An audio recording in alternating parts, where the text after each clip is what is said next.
Bruce, you must have something really good too. Of course I do. It's Bruce Danielson, and I guess I'm here to entertain you too.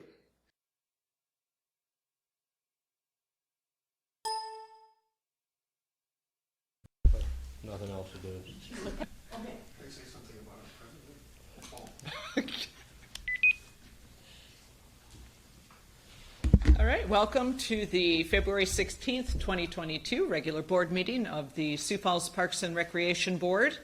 It is 4 o'clock and we are starting our meeting on time. Rita, would you take a roll call, please, to determine if we have a quorum? Ann Noctigal. Here. Mike Begeman. Here. Nick Conlon. Rick Weber. Here. Brooke Wagner. Here. Teresa Cowles. Here. Jim Stavanger. Here. We have a quorum. All right, thank you. Item number 2 is approval of the minutes from the January 19th meeting. These were in your packet. Hopefully you've had a time to review that. I would entertain a motion for approval in a second. So move. Begeman? Wagner second. Rita, roll call, please. Noctigal. Yes. Begeman. Yes. Weber. Yes. Wagner. Yes. Cowles. Yes. Stavanger. Yes. Okay, motion or minutes are approved. Item number 3 is our public comment time for anyone in the audience to comment on items that are not on our agenda. Seeing that there are none, we will move on to item number 4, which is unfinished business.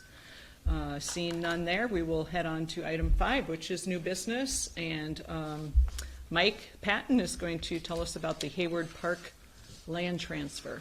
Thank you, board members. It's been a while since I've been at one of these. So this agreement is in your packet. I think you've all had a chance to take a look at it. This agreement will effectively transfer ownership of the 5-acre parcel directly south of Hayward Park School as ownership to the city. There's a map on the back page if you want to take a look at that. The park was originally constructed as part of the joint usage agreement, and this land was just never platted off to become ownership of the city. So we're kind of cleaning it up a little bit in that respect. The property comes as is, but as you know, it's been a park for many years, and everything out there is currently a park asset already. No money will exchange hands as a part of this agreement. We did perform an environmental assessment. No concerns or issues came up with that process. There is one reversionary clause in the agreement I'd like to point out. In the event the property is ever not used for a park purpose, it would revert back to ownership of the school district. So as long as we maintain it as a park, it will maintain ownership of the city. So there's sort of 3 steps of procedure in completing this. The school board approved the agreement on Monday. It goes before you today. The next step would involve a resolution by city council and then closing as soon as we can after that. So with that, I might just give you a couple other notes about Hayward Park and the project, because obviously this is tied to development of the park that we have out there. The new spray pad, dog park, walking loop project that we plan to do this year. Design is complete. We opened bids on February 24th, so next Thursday, fingers crossed for low bids. And our goal is to break ground this spring and hopefully complete construction by mid-August. So hopefully we'll get to use the spray pad a little bit yet next summer. And I guess with that, I can answer any questions, and staff recommends approval. What questions does the board have for Mike? Thank you. Thanks, Mike. If none, I would entertain a motion to recommend approval on the Hayward Park land transfer. So moved. Cowles. Second. Begeman? Go ahead, Rick. Okay, roll call, please.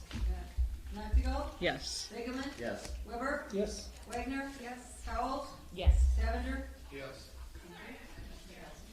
Motion passes. Thank you. Sub-item B in new business is Jackie telling us about the 2022 gate fee applications. Yeah, so a couple of different gate fee applications for you. So the first one would be for our softball, baseball, and one of our cross-country events that will be happening across the park system. So you have a list of all of those different events, and From an update perspective, nothing new here. A lot of, all the same tournaments from the past, all the same parks, as well as gate fee collected. So dollars haven't changed from the past as well. And with that, our staff would recommend approval. Any questions for Jackie from the board? I would entertain a motion to approve the gate fee applications as presented. So moved. Stavanger. Second, Collins. And a roll call, please. Noctigal? Yes. Bigeman? Yes. Weber? Yes. Wagner? Yes. Cowles? Yes. Stavanger? Yes. Jackie again. Perfect. The second application to charge entry fees would be for the Nike Heartland Regional at Yankton Trail Park on November 13th, 2022. This would be $10 a vehicle, same as previous years. And again, staff would recommend approval. Any questions ahead of our motion? Okay, I would entertain a motion to approve the 2022 Nike Crest Nationals gate fee application. Approved. Weber. Second, Wagner? Roll call, please. Noctigal? Yes. Bigeman? Yes. Weber? Yes. Wagner? Yes. Cowles? Yes. Stavanger? Yes. Motion approved. All right. Thank you, Jackie. Approved. We will move on to item D, which is the Levitt Agreement Amendment for non-Levitt events. For non-Levitt. So in front of you is an amendment to the current Levitt agreement specific to non-Levitt events. However, this is a proposed agreement, and due to some recent changes and conversations that need to now take place, asking to defer this agreement or this amendment to the next park board meeting, which would be March 16th. What questions? I move to defer. Okay. Need a second? Second, Beckman? Okay, and roll call, please. Noctigal? Approve. Bigeman? Yes. Weber? Yes. Wagner? Yes. Cowles? Yes. Stavanger? Yes. Thank you. All right, we will move on to item number 6, which is the report of the director. Done. Yes, thank you. Just wanted to give you a few updates. As you remember, we were in front of you with the landscapes contract extension for golf course management services. We presented that at the informational and then ultimately to the city council last Tuesday. Council unanimously approved that, and so we're set for another 5 years with landscapes. I did also send you an updated PowerPoint that I used that night that really kind of answered some more questions that the council had about how, what the incentive and base fee was for landscapes over the last 4 years, and then also how it's benefited the city's financials as it relates to golf course operations too. So just wanted to have you the additional information. Rinks were shut down last Tuesday because of the sporadic weather conditions we've been having, and obviously we're going to be in the 50s again this weekend, and so we got to the point where it was just they kind of lost them, so to speak. So I did an interview with Kello today. Perry Groton did a little story about how the season went and that kind of stuff, but just really try to refocus our efforts in the future to try to go to the refrigerated route so that we have reliable conditions going forward versus relying on Mother Nature. So we're still actively hiring. We've got a jump start on hiring lifeguards. The wages that the council approved and the administration approved have certainly been helpful attracting applicants. So we're very hopeful about that. But we still, especially on the operations side, would like to encourage you to encourage others that may have a potential candidate to work for us, to send them our way, because we have a lot of bodies we need to have working for us this summer to keep things going. So one of the other things I want to do is just have Mike give you a little update on where we're at in the Falls Park design for the master plan. Thank you. So it's been a few months since we last talked about the Falls Park Design Competition. As you know, we wrapped that up, and Confluence was the winning firm. Since then, we've been working with John Jacobson and Confluence to really define a scope for how we want to go forward with the master planning process.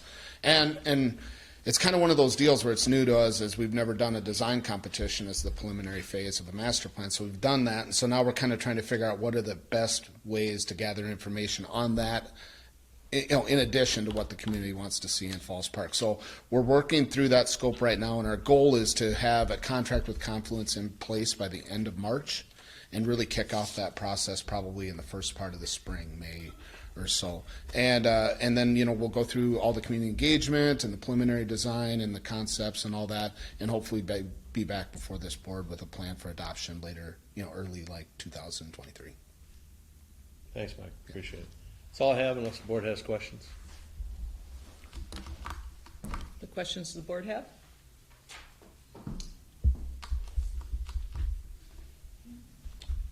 All right. That's it. Thanks, Don. You bet. Thank you. Item number 7, items added after the agenda deadline. There are none that I know of. Item 8, reading of the communications to the board. Nothing there as well. Number 9, open board discussion. All right, we are on to item 10, adjournment. I would entertain a motion to adjourn. So moved, Wagner. All right. Second, Beckman. Nope. All right, so Parks Board is adjourned at 10. Let's see, It's still running. 4 minutes and 4 out at 4 p.m. 11 minutes after 4 p.m. We are adjourned. Thank you.